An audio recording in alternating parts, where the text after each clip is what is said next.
ఈరోజు కూడా ఈ లోక సంబంధమైన అనేక విషయాల్లో చిక్కుబడి అనేక బలహీనతలకు లోబడి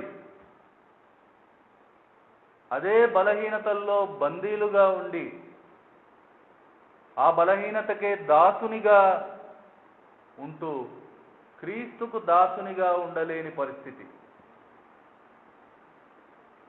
ఏ దాసుడు ఇద్దరు యజమానులకు దాసునిగా ఉండలేడు. ఈరోజు నువ్వు నీ బలహీనతకు దాసునిగా ఉంటూ ఉన్నావంటే ఆ బలహీనత ఏదైనా కావచ్చు. ఈ లోకరీతి ఏ బలహీనతకైనా నువ్వు దాసునిగా ఉంటూ ఉన్నావంటే నువ్వు క్రీస్తుకు దాసునిగా ఉండలేని పరిస్థితి. అదే ఈరోజు పిలుపుకు అనుగుణంగా జీవించలేని పరిస్థితి.